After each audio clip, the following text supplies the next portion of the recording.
नमस्कार दोस्तों, भाई बंधुओं, मैं हूं सौरभ और आप देख रहे हैं बिंग द सोल। आज हम बात करने वाले हैं नागों के ऊपर और नागों का नाग पंचमी से क्या कनेक्शन होता है या हम नाग पंचमी क्यों बनाते हैं इसके ऊपर, और नाग पंचमी की एक मान्यता या फिर बोले अंधविश्वास के ऊपर, जिसमें ये कहा जाता है कि नागों को दूध पिलाना चाहिए। तो ये नागों को दूध पिलाना सही है या नहीं, आज हम इसके बारे में बात करेंगे। तो बस पूरे वीडियो में बने रहिए, आज आप बहुत कुछ जानने वाले हैं।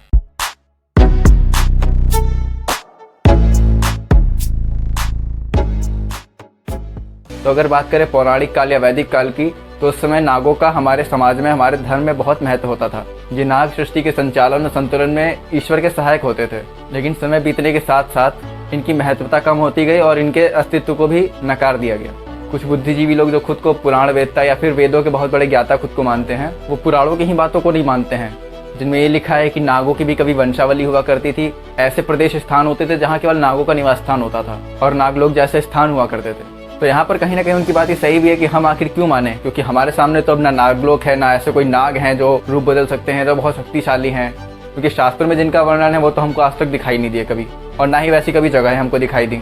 लेकिन भाई शास्त्रों में ऐसी भी चीज़ें हैं या ऐसी भी जगहें हैं जो वहाँ पर भी हैं शास्त्रों में भी, और हमको आंखों से देखने को भी मिल जाती हैं। तो अगर शास्त्रों की ये चीज़ें हम मानते हैं तो हमें दूसरी चीज़ भी माननी चाहिए, क्योंकि ऐसा ज़रूरी नहीं है कि जो चीज़ें हम ग्रैब कर पाएँ, जो हमारी आंखें, हमारी ज्ञानेंद्रियाँ देख पाएँ, महसूस कर पाएँ, हम केवल उन्हीं को माने। क्योंकि यहाँ पर ऐसी बहुत सी चीज़ें हैं इस दुनिया में, इस ब्रह्मांड में, जो दिखती तो नहीं है, ना महसूस होती हैं, लेकिन उनकी उपस्थिति है, उनका अस्तित्व हो रहता है। तो अब आगे बढ़ते हुए नागों और उनके अस्तित्व की बात करें तो अग्नि पुराण, भविष्य पुराण जैसे कई पुराणों में और कई शास्त्रों में नागों की वंशावली का, उनके धर्म का, उनके कर्म का वर्णन मिलता है। लेकिन आज हम बात करने वाले भविष्य पुराण के ऊपर और इसमें जो नागों का इतिहास है उसके ऊपर, और साथ में नाग पंचमी के बारे में बात करेंगे और एक अंधविश्वास के बारे में भी। भविष्य पुराण की बात करें तो भविष्य पुराण में नागों का इतिहास शुरू होता है उनके माता पिता से। उनके माता पिता कौन है? महर्षि कश्यप और माता कद्रु। अपनी पत्नी कद्रु को कश्यप ऋषि ने खुद वरदान दिया होता है कि तुम्हारे 1000 पुत्र होंगे। तो इन 1000 पुत्रों में सबसे बड़े अनंतशेष, उसके बाद वासुकी, और ऐसे क्रम में बहुत सारे नाग आते हैं। लेकिन जब इन नागों का जन्म हुआ तो कश्यप ऋषि की ही एक और पत्नी माता विनिता से पक्षीराज गरुड़ का जन्म होता है। और पक्षीराज गरुड़ अकेले होते हुए भी बल में और सामर्थ्य में इन 1000 भाइयों के बराबर होते हैं। और कहीं ना कहीं इसी बात से माता कद्रु माता विनिता से जलन महसूस करती हैं। तो अब मेन स्टोरी ये है कि जब समुद्र मंथन हो रहा होता है तो उससे एक घोड़ा निकलता है 7 मुख वाला, तो उसका नाम होता है उच्चश्रवा। तो उच्चश्रवा को लेकर इन दोनों में बहस शुरू हो जाती है, इन दोनों देवियों में, कि ये घोड़ा किस रंग का है। माता विनिता बोलती हैं कि ये घोड़ा श्वेत वर्ण का है, यानी कि सफ़ेद है, और माता कद्रु बोलती है कि नहीं, ये सांवले रंग का है, मतलब काला है। तो इन दोनों में बहस चली रही होती है कि माता कद्रु बोलती हैं कि अगर मैं साबित कर दूं कि ये जो घोड़ा है ये काले रंग का है तो तुमको मेरी दासी बनकर रहना पड़ेगा। तो माता विनिता इसको स्वीकार कर लेती हैं। तो शर्त हो जाने के बाद माता कद्रु अपने पुत्र के पास जाती है, उनसे बोलती हैं कि तुम घोड़े के बाल के बराबर अपना आकार करो और जाकर उसके शरीर से लिपट जाओ और सबके सब श्याम वर्ण के हो जाओ, ताकि मैं विनिता को अपनी दासी बना सकूं। लेकिन ऐसा सुनकर वो सभी नाग ऐसा करने से मना कर देते हैं, क्योंकि वो सब अपने स्वधर्म में भी बंधे होते हैं। उनका धर्म उनको ऐसा करने की इजाजत नहीं देता था। तो उन्होंने अपनी माता से मना कर दिया कि माता हम ऐसा नहीं कर सकते, ऐसा करना गलत होगा, ये छल होगा। तो ऐसा सुनकर उनकी माता बहुत ज्यादा क्रोधित हो जाती है अपने पुत्रों पर और अपने पुत्रों को ही श्राप दे डालती हैं कि तुम सबका, तुम्हारे वंश का नाश हो जाएगा। तो इस चीज से डरकर वो सब अपने भाई वासुकी को लेकर ब्रह्मा जी के पास जाते हैं, वहाँ श्राप से मुक्ति का मार्ग पूछते हैं। तो ब्रह्मा जी उनको बताते हैं कि द्वापर युग में आस्तिक नाम के मुनि होंगे, वो ही आपका उद्धार कर पाएंगे। तो ये स्टोरी तो थी स्वर्ग और ब्रह्मलोक तक की। अब बात करें पृथ्वीलोक पर क्या हो रहा है, तो पृथ्वीलोक पर द्वापर युग के समय में अर्जुन के पोते यानी कि अभिमन्यु के पुत्र परीक्षित का राज हुआ। तो जब कलयुग का आगमन हो गया तब परीक्षित महाराज ने उसका विरोध किया और उसको हरा दिया। लेकिन हार जाने के बाद कलयुग ने अपने लिए जगह मांगी, तो उन्होंने कुछ जगहें बताई उनमें जहां वो रह सकता था, और उसमें सोना भी सम्मिलित था। तो यानी कि जैसे ही कलयुग उस सोने में आया तो उनके सिर पे धारण किए हुए मुकुट में भी आ गया, जिससे उनकी बुद्धि थोड़ी सी विकृत हो गई। तो एक दिन वो वन में जा रहे थे, तो जाते जाते उन्होंने एक ऋषि को देखा और उनसे जल मांगा, लेकिन वो ऋषि अपनी तपस्या में लीन थे, तो उन्होंने जवाब नहीं दिया। तो उन्होंने अज्ञानतावश सर्प को उठाया और उनके ऊपर फेंक दिया। वो ऋषि उस समय तो कुछ नहीं बोले और ये भी वहां से चुपचाप चले आए। लेकिन जब उन ऋषि के पुत्र वहां पर आए, श्रृंगी मुनि, और जब उनको इस घटना का पता लगा तब उन्होंने महाराज परीक्षित को श्राप दे दिया कि आज से 7वें दिन में महाराज परीक्षित की मृत्यु हो जाएगी एक सर्प के काटने से ही। तो इस श्राप की खबर महाराज परीक्षित तक भी पहुंचाई जाती है, और जब उनको इस बात का पता चलता है तो उनको बहुत अफसोस होता है, क्योंकि जैसे ही उन्होंने अपना मुकुट उतारा था उनको अपनी गलती का एहसास हो जाता है और बहुत ही अफसोस जताते हैं इस बात का। अब ये महाराज परीक्षित वही महाराज हैं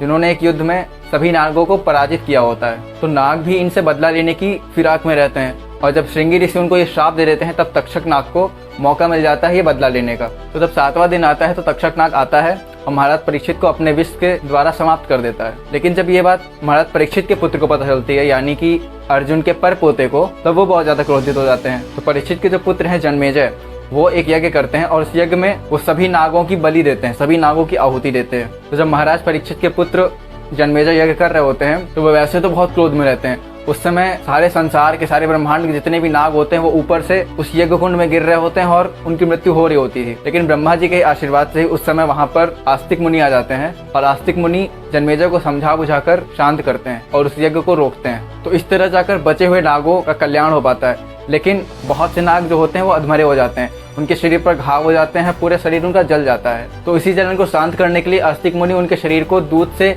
स्नान करवाते हैं ताकि उनके शरीर को ठंडक मिल सके। और आस्तिक मुनि के कारण ही उस दिन नागों के अस्तित्व का बचाव किया गया था। इसीलिए नागों को ये दिन बहुत प्रिय है। इस दिन व्रत और पूजा करने वाले लोगों के ऊपर अनंत शेष और वासुकी, इन दोनों की बहुत ही अच्छी कृपा होती है। और नाग पंचमी से जुड़ी ही दूसरी कहानी है कि इसी दिन भगवान श्री कृष्ण ने कालिया नाग का घमंड तोड़ा था। तो कालिया मर्दन वाली लीला भी नाग पंचमी के दिन ही हुई थी। तो यानी कि ये दिन नागों के लिए बहुत स्पेशल है। इस दिन आस्तिक मुनि द्वारा उनको जीवन दान दिया गया और इस दिन श्री कृष्ण द्वारा कालिया नाग को अभय दान दिया गया। तो ये तो थी नाग पंचमी के पीछे की स्टोरी।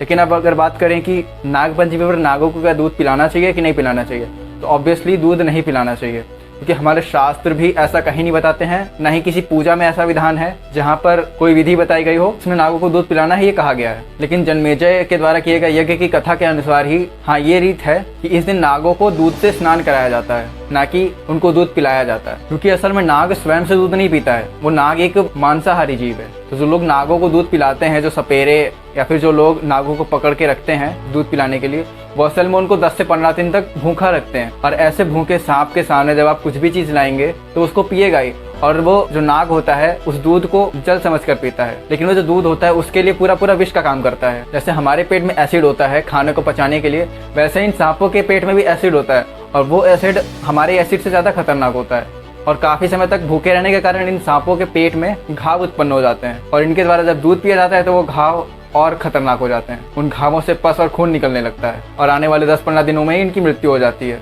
तो शास्त्रों में तो ऐसा बिल्कुल नहीं है कि हाँ नागों की पूजा में आप उनको दूध पिलाइए या और तामझाम करिए, ऐसा कहीं नहीं है। लेकिन हाँ ये है कि उनकी पूजा में आप उनको दूध से स्नान कराइए, ना कि उनको दूध पिलाइए। तो मुझे उम्मीद है कि आज आपको बहुत सी चीजें पता चली होंगी, जैसे कि हम नाग पंचमी क्यों मनाते हैं और उसका क्या कारण है, और नागों को या फिर सांपों को दूध पिलाना चाहिए कि नहीं पिलाना चाहिए। तो मुझे उम्मीद है कि आपको एपिसोड पसंद आया होगा, और अगर पसंद आया है तो उसको और भी लोगों के साथ शेयर करिए, उनको भी ये चीज़ें बताइए, उनको भी सच्चाई बताइए कि वो जो गलत धारणाएं लेके चल रहे हैं शास्त्रों में तो ऐसी है ही नहीं। तो अब चलते चलते बस इतना ही कहेंगे कि चैनल को सब्सक्राइब कर दीजिए, वीडियो को लाइक कर दीजिए, और अच्छा लगे तो शेयर कर दीजिए लोगों के साथ। मिलते हैं नेक्स्ट वीडियो में, तब तक के लिए मुस्कुराते रहिए।